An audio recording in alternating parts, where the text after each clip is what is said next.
respect a man until he's married. Like a man does not earn my respect until he's married and faithful. Damn. Like he could bench press 500.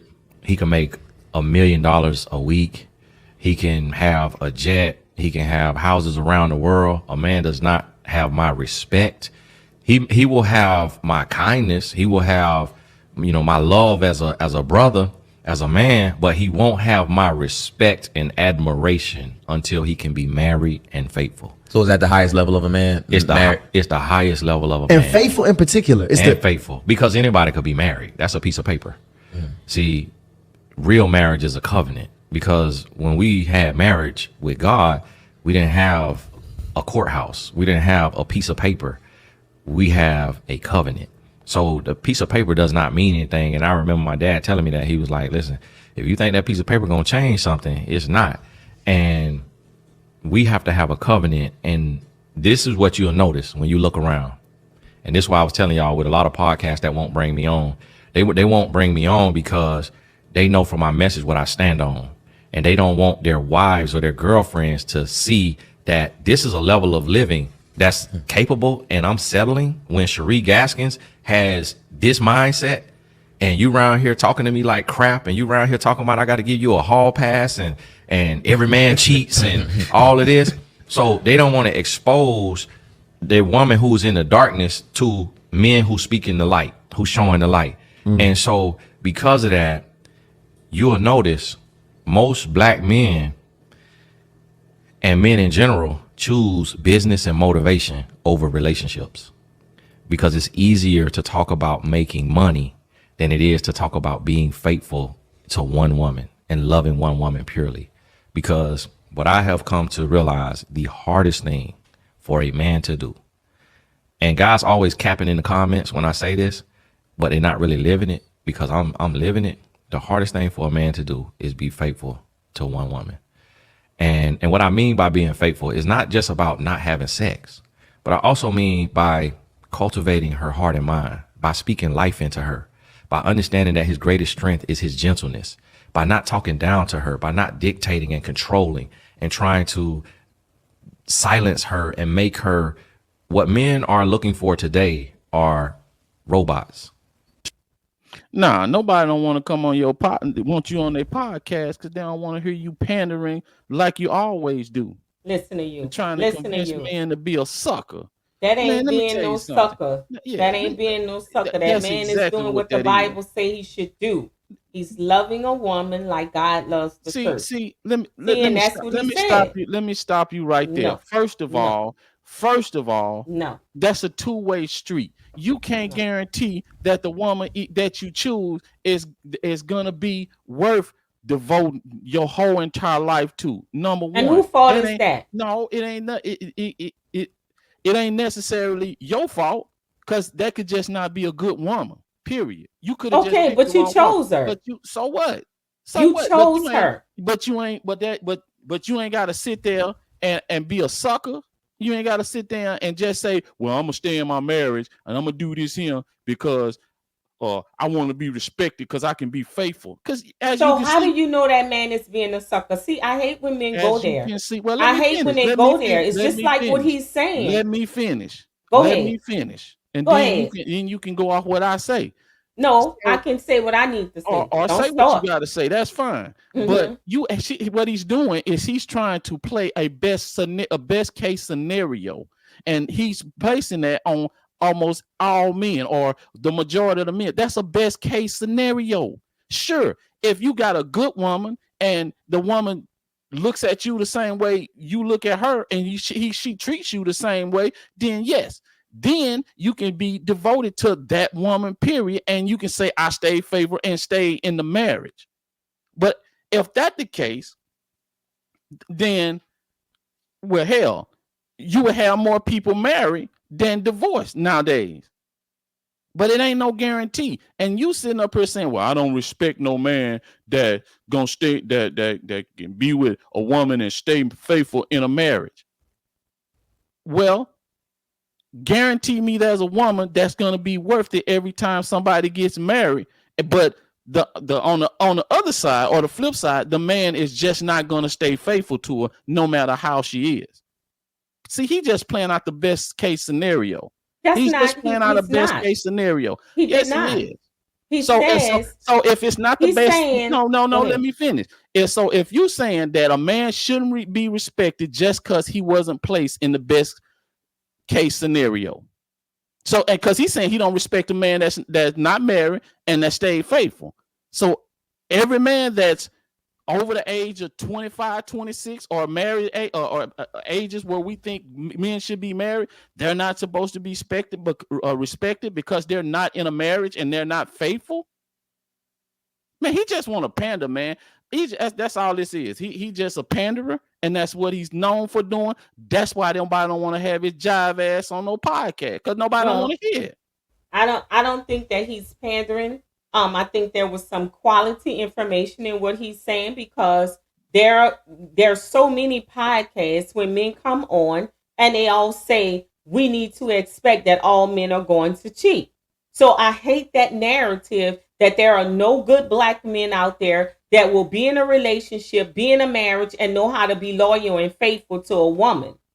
That's what I'm saying, that part of it. Now, his choice of how he respects a man, that's between him and other men. Like, if he don't want to respect you because he's saying, I don't respect men who are not married, then maybe he shouldn't have any men that not married in his circle. You know, maybe that may be where he needs to hang out with the men who are only married. Now, I'm not saying that everything in his delivery is correct, but what I'm saying is he's correct. He's like saying that, you know, men want to say, well, I need to be given a pass, or all men are going to cheat. You hear this on almost every relationship show, that women need to accept that this is what men are going to do. And then here's a man that's saying, no, I'm not living that way. I respect my wife. I'm only with one woman. I love my wife. I want to be with one woman, and I'm happy here. And I applaud him for saying that. Now, guys are going to say he's pondering. You know why? Because maybe they believe the opposite, that all men are going to cheat. And I don't want to believe that narrative about black men, that all black men are unfaithful and cheaters. So I get his message. I get what he's trying to say. Now, maybe his delivery ain't the right way, and maybe he shouldn't be going so hard. But like you say, if he's been trying to get that message across for so long, then that's the way men see him. Then he feels attacked. So maybe he don't know how to get his message together to deliver it. But I still believe there are faithful black men that know how to get in a relationship, love a woman correctly, and be happy with her. Now, the choice of who the woman you choose, that's up to you. A man needs to choose correctly when he chooses a woman. But see, so many of us men choose on superficial stuff, because she's beautiful, because she's fine, because she's got this, or because she looks like this. Those are not reasons to choose a partner. Well, I don't know if you know Tony Gaskins. I don't know if you ever watched his stuff. Mm-hmm. But Tony been doing this shit for years, man. Okay. Tony been doing the same thing for years, and everybody just, people done got, especially over here with in the red pill, blue pill, whatever section, the manosphere. Mm-hmm. Man, we don't listen to that fool. We don't listen to him, because now I could get it if you say, "Hey, man, I respect a man that stays faithful to one woman." That's one thing. But to say it's married, and man, you don't know how to. Matter of fact, dude, you don't even know how your marriage gonna be in the next 10 years. Mm-hmm. Because all of a sudden that woman might say, I don't want to be with you no more. Mm-hmm. So correct. What you gonna do? Force yourself to stay with her and say, I'm gonna stay faithful. I'm gonna stay faithful. No, man, you don't know that. So if you want to say, yeah, there's guys out here that believe in just being with one woman, mm-hmm. and they'll stay faithful. There are guys, but don't sit up here and say I can't respect a man that's married, that's not married, and fake. Man, you don't know what's gonna happen, man. So that's why we don't listen to him. But you have the right to give respect to who you want. So that's probably why a lot of men don't have them on his podcast and don't deal with him, because I don't fall into your realm of respect. And some men don't probably even care about having his respect, because he's not somebody that's significant in their world. And like I said, his delivery may have not been the best on how he delivered. I agree that, he can give his respect to who he chooses to. But I don't think that's a reason that you should say, "Oh, I don't respect a man because he's not married and with one woman." I think what he's trying to convey is that he don't respect a cheating man, and that's what he should have said. Not say, "I don't respect any man who's not married and not cheating." No, that's how he feel. Now Well, maybe yeah, that's so. how he feel. That's the kind of stuff he said. Because man, only way a marriage can stay together is God. Yes. God. Hmm. You don't know, man, because you cannot speak for another human being. I don't Hmm. care how much this person say, "I love you, I'll be there for you." Man, I'm gonna tell you right now, people don't understand this, and I'm finna help y'all understand something. A person can save your life one day and divorce you the next day. Hmm. You can save that person's life today and they'll still divorce you tomorrow. Hmm. There ain't no guarantees. Hmm. There's no guarantees. Now, what you do is you try to put yourself in the best case scenario, in the best position. We all do that. We all look out for self-interest most of the time first. So we gonna try to be with the best person we think we should be with, and we do with best guessing. Some people, they don't they allow the bad to outweigh the good, or at least what they think is good. But for the most part, we all do. But man, at the end of the day, you can't come around here trying to ridicule nobody because, hey man, I don't respect you if you're not married and you can't stay faithful. Well, we don't respect you because you around here with that bullshit all the time. How about that? Well, like I say, his delivery may not have been the best, but I think in somewhere along the way in what he was saying, the narrative that there is no good black men out there that know how to be loyal and Hey, faithful, you know what? I want to say that's not true, and I don't want to hear that. I don't want people to keep saying all men are going to cheat, all black men cheat. That's not necessarily the truth. His rationale about why he respect a man, that's something that he's on all by himself, and I don't know why he feels that way, and I don't know if he really thinks that men care whether he respect them or not, because from what you're saying, a lot of men don't respect him, so they probably don't care whether he respects them or not. Yeah, man. It's we'll see. You talking all that shit. We'll see. That's just Yeah, like well, that's just, you know what? That's just like a Mon Shumper running around here talking about a woman shouldn't be paying this here, and a man you should be doing this and you should be doing that. And as men or alpha that got it like that, we don't expect you to pay for nothing. Now the nigga going through a divorce. Now he whining about because the judge about to give his wife everything. well, Now he done yeah. changed his whole tune. He done changed his whole tune. Now he looking for us to come to the rescue. Yeah, man, that ain't right. No, sucker, that is right. That's what you get for talking that foolishness. And this gonna be the same thing with Tony. When that shit fall apart and then your ass sitting up here whining, I don't want to hear it. I But don't want to that's hear it. something that comes along with that.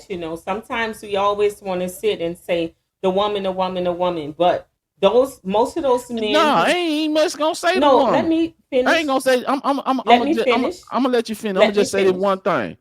The same thing with Derrick Jackson. Go ahead. That wasn't a perk. The thing is that men, we want to say the woman, the woman, the woman. A lot of times they don't understand what the woman has endured, because with those relationships where the man pays for everything, there is some level of humility that comes, and some things that woman is being asked to do that over time, she may feel unappreciated or unvalued. Because I don't work, you expect me to do this, you expect me to do that. So it's not always peaches and cream. There's a lot that comes with that responsibility, being with some men who you don't do anything. I heard some guys say he don't want his wife to work because he don't want another man telling his wife to do anything.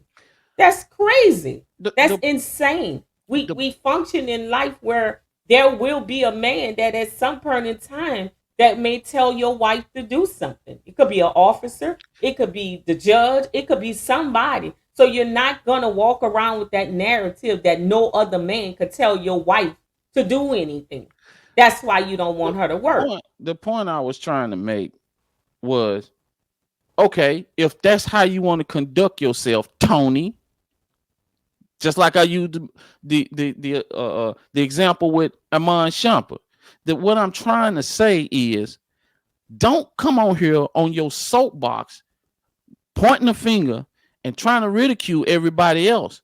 And when it don't go wrong with you, you want to reverse back and get back up here and expect us to feel sorry for you. And when you start whining and going on, that's all I'm saying. Fine. If that's how you feel and that's how you want to conduct your relationship and that's what you think, go ahead. But don't sit up here and try to make everybody else feel like, hey, man, we wrong for doing or thinking the way we think. And then when the shit go wrong, then you want us to come to your rescue and have some kind of sympathy and empathy for you, because I ain't, man. I ain't. No, you need to prove to us. I tell you what, come talk to me in another 20 years, man. In another 20 years, if you and your wife still married, everything still going good, then, hey, man, listen, I salute you. I say, man, I give you one big salute and say, well done, sir.